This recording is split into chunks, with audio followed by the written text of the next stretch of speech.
Сегодня снова обсудим обстрелы российской территории, потому что обсудить их действительно стоит. Черное небо сейчас не только в Туапсе, но и в Перми, которая формально относится к Приволжскому федеральному округу, но на самом деле находится на Урале, лишь немногим ближе к украинской границе, чем Екатеринбург. Мы вчера говорили о потере управления в стране, но теперь наблюдаем нечто худшее. Явное непонимание собственного бессилия. Ведь весь 25-й год Путину упорно предлагали: заканчивай войну, остановись там, где стоишь сейчас. И даже будешь выглядеть победителем. Волей Путина война могла закончиться уже год назад. Но он принял другое решение – развлекаться до последнего. Издеваться над Дональдом Трампом, выставляя его всемирным посмешищем, трепать нервы общественности и журналистам. Всячески демонстрировать свою силу и способность действовать без оглядки на что-либо. Наверное, можно себя так вести, если ты действительно представляешь собой непобедимую силу, с которой не договариваются, а просто принимают ее условия. Но сейчас мы видим нечто радикально иное.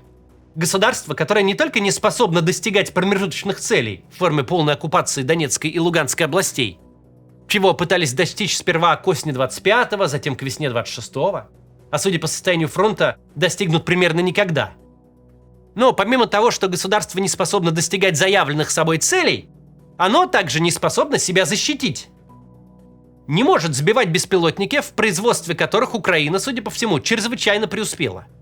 Не может адекватно реагировать на ЧП и ликвидировать их последствия. Сейчас об этом всем поговорим, только перед тем, как начнем, напомню. По ссылке в описании мы собрали актуальные способы по обходу ограничений интернета в России. Среди VPN-ов обратите внимание на Blank VPN, он постоянно вверху нашего рейтинга. Спонсирует инструкцию сервис M-Card. Это виртуальные карты, которыми можно расплачиваться за границей. Мы их тестировали в Европе, все отлично работает.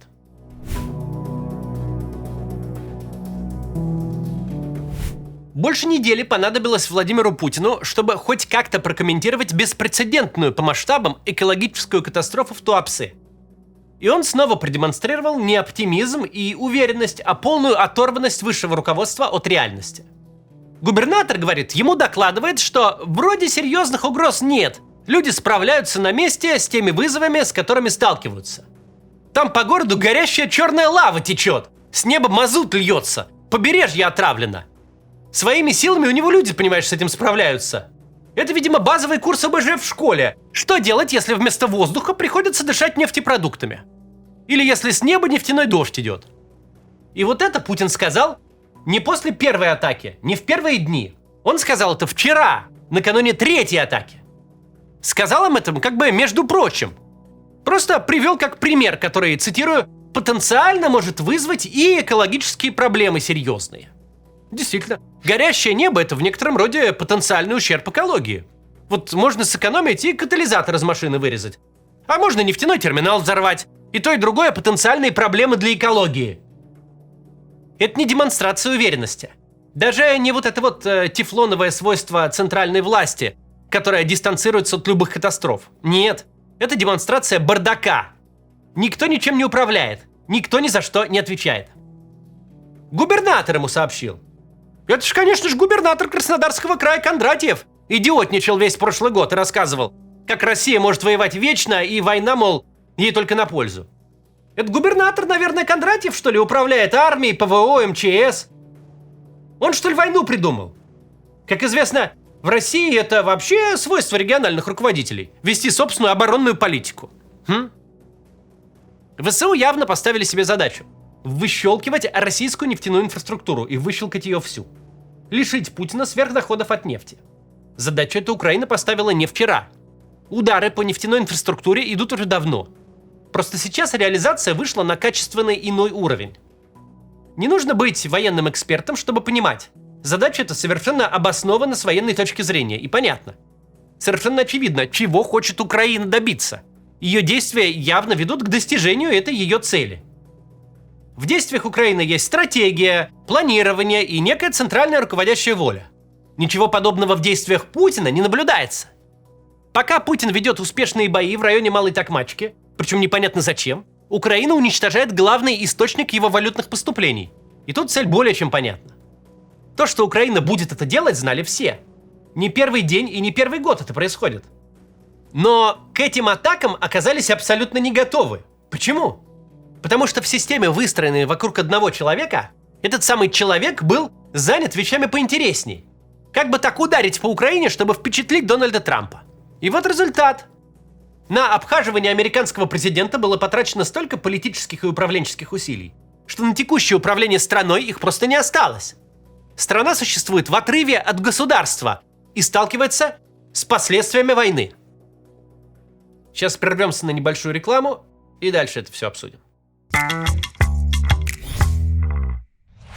Если вы эмигрировали или много путешествуете и подолгу бываете за границей, то знайте, сегодня важно не просто иметь карту зарубежного банка, чтобы платить без проблем и подтверждать наличие средств на счете для получения визы. Лучше всего иметь несколько счетов в банках разных стран, потому что никогда не знаешь, где, как изменится законодательство, и лучше быть к этому заранее готовым. Хорошо, что сейчас зарубежную карту можно открыть удаленно и быстро. Например, с этим помогает сервис MasterCard Bridge, который основал мой зритель Данила. Данила работает с банками напрямую, поэтому цены у него доступнее. А еще он дает гарантии. Если карту открыть не получится, например, если ситуация резко изменится, то деньги вам вернут в полном объеме. Если у вас уже есть карта Казахстана, Данила поможет ее продлить на 5 лет и доставит вам. Данила помогает открывать карты с 2022 года. Сейчас цены на эту услугу лучше, чем когда-либо. Но есть проблема. С каждым месяцем возможностей для открытия зарубежного счета все меньше. Поэтому лучше с этим не тянуть. Сроки открытия от 1 дня. Карты можно расплачиваться в зарубежных магазинах, оплачивать сервисы Spotify, Netflix, Steam, ChatGPT и другие нейросети. Сможете пользоваться Свифтом, бронировать отели и авиабилеты, подключить карты к Apple и Google Pay, хранить деньги на зарубежном счете в валюте и даже получать с этого процент. Пополнять можно с российских карт или выводить на них. Прямо сейчас у MasterCard Bridge действует акция «Скидка 30% на открытие карты по промокоду MaximCats». Успейте открыть карту на самых выгодных условиях. Ссылка в описании.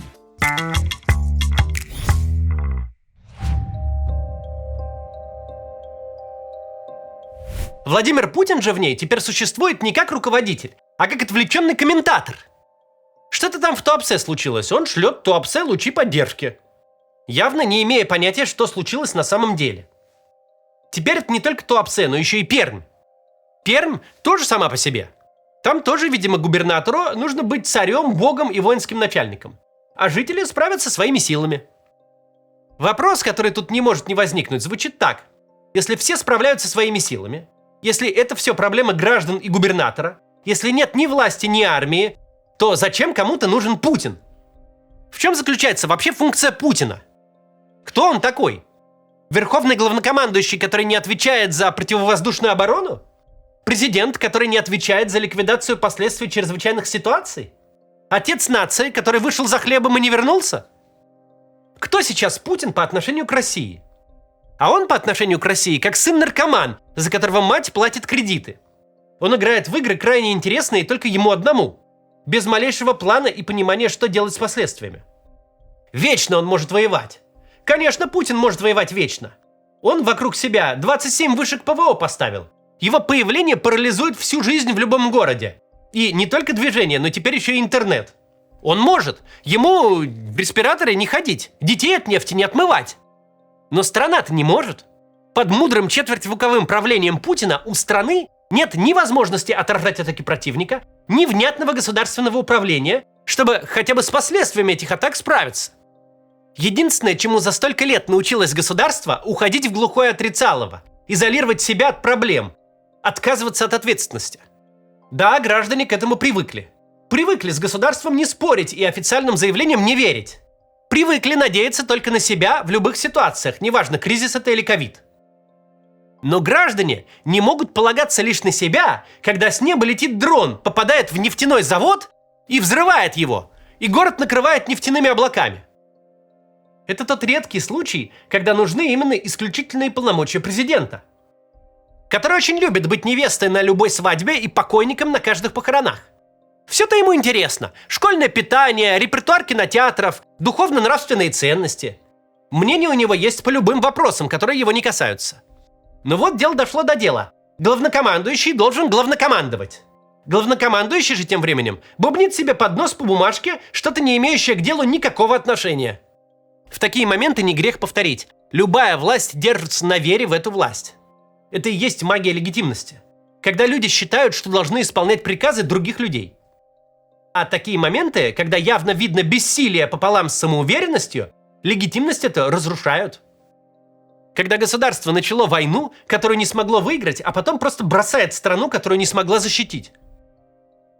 Легитимность разрушают не репрессии, не цензура, не зверство, а вот это вот гадостное ощущение, постепенно захватывающее всех, что понты кидали-кидали, искандерами хвастались-хвастались, а полезли, получили по мордасам и обосрались. После чего спрятались под корягу. Это не просто безответственное поведение, это слабость и растерянность, которые считываются всеми. Почитайте хоть эти несчастные Z-каналы. Причем таково уж свойство персоналистского режима. Слабость и растерянность эти исходят не от абстрактного государства, а лично от Путина. Ну да, дескать, над нами ты можешь издеваться, интернет глушить, налоги повышать, в тюрьмы сажать. На своих-то просто быковать. А тот самый украинский клоун, наркоман, никчемыш, или как там еще Зеленского пропаганда склоняла, он-то херачит тебя, как хочет, и ничего ты с этим сделать не можешь. Вернемся к нашему примеру. Сын-наркоман может быть тем еще кошмаром для матери, может дома боксом заниматься. Но любой клубный вышибала набьет ему морду, и тот будет сопли на кулак наматывать. Потому что только мать этот комнатный Рэмбо обижать может. Именно так сейчас Путин и выглядит. В высшей степени жалко. Не как страшное чудовище, а как трусливое и недееспособное чудовище. И это будет иметь политические последствия как для Путина, так и для его режима. Рассчитывала ли украинская страна на настолько далеко идущие последствия? Да кто их знает? Видимо, в первую очередь расчет был на последствия экономические. Но политические, особенно накануне выборов, могут быть куда хуже. В конце отвлечемся от политического и вернемся к человеческому. Положение, в котором оказались жители Туапсе, Перми и приграничных с Украиной регионов, это полный пиздец. Граждане заслуживают исключительно сочувствия. Наша страна оказалась в самом хреновом положении. Плохо быть гражданином в воюющем агрессивном режиме. Но в воюющем, агрессивном, трусливом и некомпетентном режиме это настоящая катастрофа. И она пришла в жизнь ни в чем не повинных людей. К сожалению, черное небо на веку Путина в кресле президента над Россией не закончится. В наших общих интересах, чтобы Путин закончился побыстрее. Тогда рассветет, и будем уже разбираться с последствиями. До завтра.